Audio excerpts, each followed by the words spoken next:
Ford built two completely different muscle cars in 1969, and most Americans have never heard of the one that might have been faster. While the Boss 429 Mustang was dominating NASCAR and shutting down American street racers, Ford Australia was engineering the Falcon GT-HO Phase III to conquer a 500-mile endurance race that would destroy anything Detroit ever built. Same company, same year, two wildly different approaches to going fast.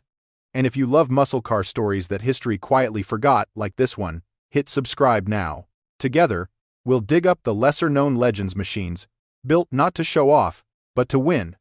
The Boss 429 came from Ford's desperation to legalize their Hemi-killing NASCAR engine for the track.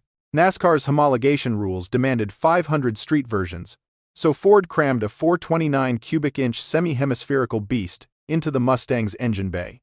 The catch? The engine was so massive, they had to completely re-engineer the shock towers, move the battery to the trunk, and hand-build every single one at Carcraft in Michigan. The sticker price hit $4,832 in 1969, when a base Mustang cost $2,618. Meanwhile, more than 10,000 miles away in Australia, Ford's competition department faced a different problem. The Bathurst 500 wasn't a quarter-mile sprint or a 500-lap oval. It was 161 laps around Mount Panorama, a 3.86-mile circuit with elevation changes that would make a fighter pilot nervous. The GT-HO Phase III needed to survive full throttle runs down Conrad straight at 160 miles per hour, then immediately brake for a hairpin while the brakes were glowing red. Here's where it gets interesting. The Boss 429 made 375 horsepower on paper. Everyone knew that number was a complete lie to keep insurance companies happy, but Ford stuck to it. Dyno tests showed closer to 500 horsepower at the crank. The Falcon GT-HO, Ford Australia rated it at 300 horsepower. Also a lie, but in the opposite direction. The 351 Cleveland was so underrated that independent testing proved it was making over 380 horsepower, with some saying it hit 400. The engineering philosophies couldn't have been more different. Ford Detroit built the Boss 429 for one thing: turning left for 500 miles on a banked oval while beating Chrysler's Hemi. They designed a semi-hemispherical combustion chamber with canted valves, aluminum heads, and a forged steel crank. The intake manifold sat so high they had to use a special hood with a massive scoop. This engine was overkill for street use, and everyone knew it. The hydraulic lifters, mild camshaft, and 10.5-to-1 compression ratio meant it was detuned from its race spec just to make it drivable. Ford Australia took the opposite approach. They started with the 351 Cleveland 4-barrel engine and asked, how do we make this survive 161 laps at Mount Panorama without grenading? They didn't need a show engine with a giant hood scoop. They needed an engine that could run at a red line for 6 hours straight. The GT-HO Phase III used a Holley 780 cubic feet per minute carburetor, special cam timing, reworked heads, and a dual-point distributor. But the real genius was in the details nobody saw: oil cooler routing, upgraded valve springs, and a harmonic balancer that could handle sustained high RPM operation. The transmission choices reveal everything about these cars' intended missions. The Boss 429 came with a close ratio, top-loader, 4-speed manual. First gear was basically unusable on the street because the engine made so much torque. You either slipped the clutch and cooked it, or you dumped it and roasted the tires. Second gear got you to 60 miles per hour if the rear end did not step out. Third and fourth were for highway cruising, which is something you rarely did in a Boss 429 because the fuel economy hovered around 8 miles per gallon. The Falcon GT-HO got the same top-loader 4-speed, but with completely different gear ratios optimized for Bathurst. The Australian engineers knew they would be shifting through those gears hundreds of times during the race, so they spec'd ratios that kept the 351 Cleveland in its power band through every corner at Mount Panorama. The shifter had to be precise, because missing a shift at 7,000 RPM meant you were either hitting the rev limiter or worse, money shifting and destroying the engine. Rear axle ratios tell the story even clearer. The Boss 429 typically ran a 3.91-to-1 or 4.30-to-1 gear. Built for launching hard off the line and getting to 100 feet as fast as possible, Ford Australia installed a 3.50-to-1 Detroit locker in the GT-HO, which sounds milder until you realize it was calculated specifically for hitting 160 miles per hour down Conrad Straight without over-revving the engine. That is the difference between quarter-mile thinking and endurance racing reality. Weight distribution separated these cars more than the spec sheets revealed. The Boss 429's massive engine sat entirely in front of the front axle. Ford tried to compensate by relocating the battery to the trunk, but you still had over 3,800 pounds with 58% of it on the front tires. That meant brutal understeer in corners.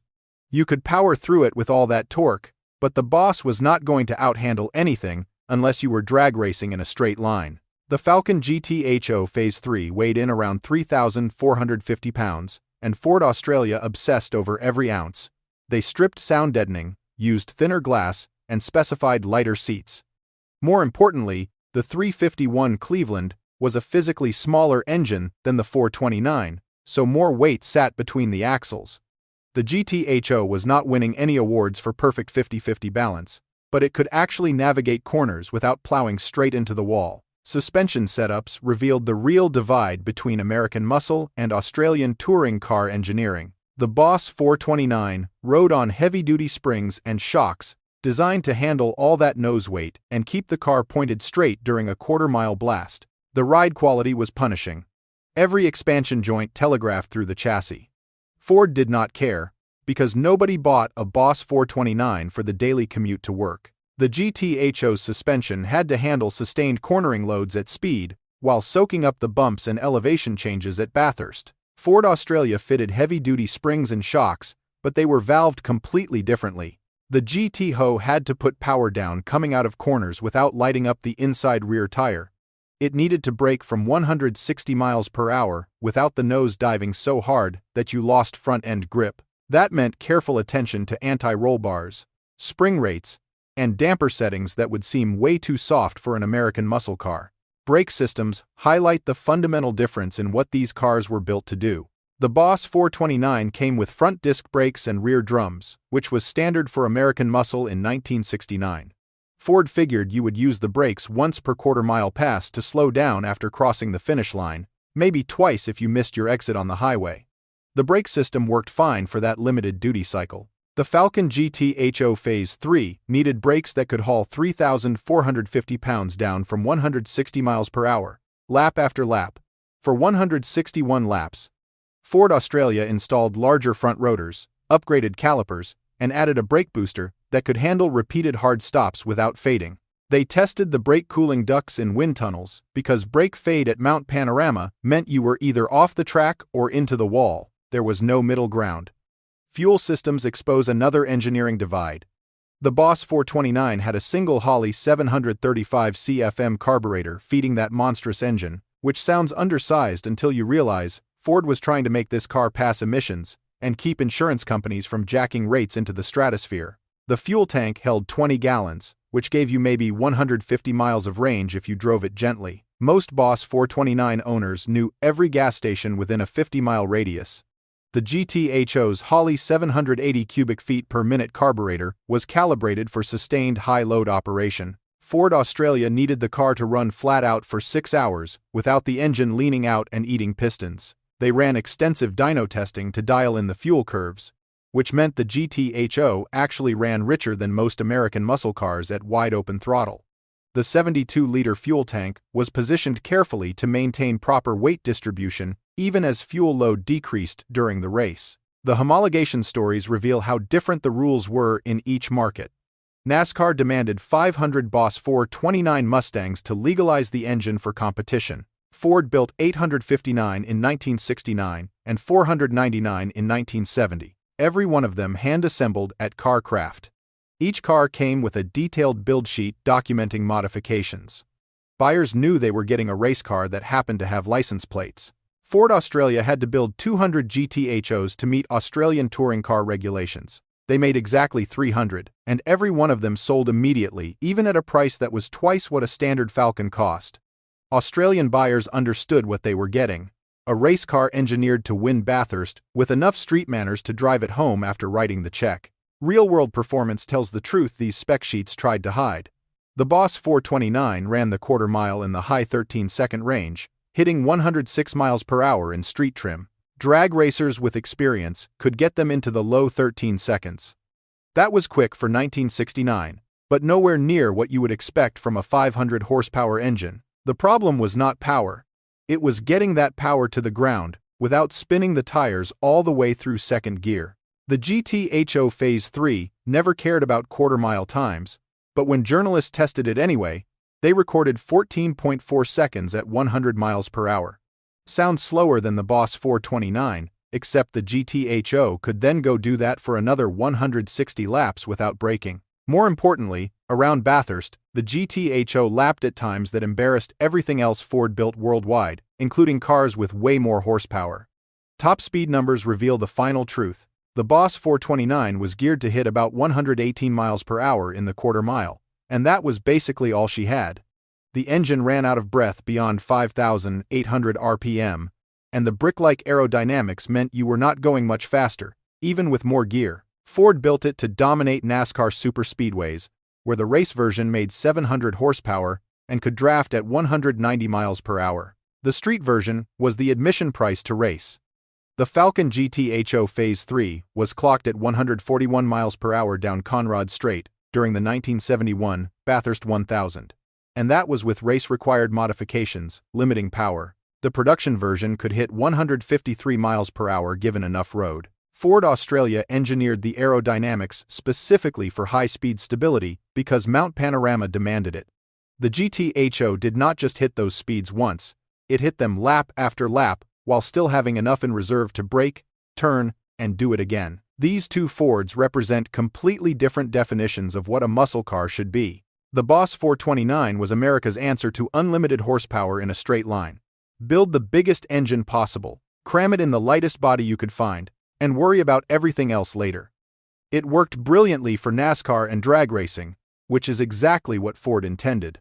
The GT-HO Phase III was Australia's answer to real-world racing conditions, where horsepower alone meant nothing if you could not make it around the next corner. Ford Australia proved you did not need the biggest engine to build the fastest car. You needed the right engine, engineered properly for the task, with suspension, brakes, and gearing that worked together as a system. Both cars deserve their legendary status. The Boss 429 represents the absolute peak of American muscle car excess, when manufacturers built race engines for the street and somehow convinced people it made sense. The Falcon GT-HO Phase III shows what happens when you engineer a car for actual racing conditions, instead of straight-line bragging rights. Which one is better? That depends entirely on what you are trying to do.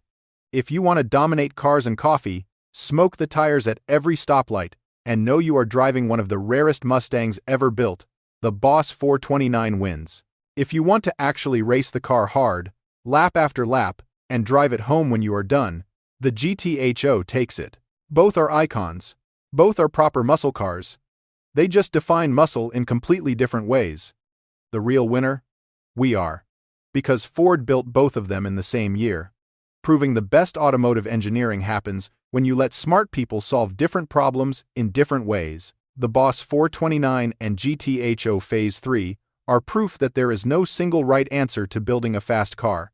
There is only the right answer for what you are trying to accomplish.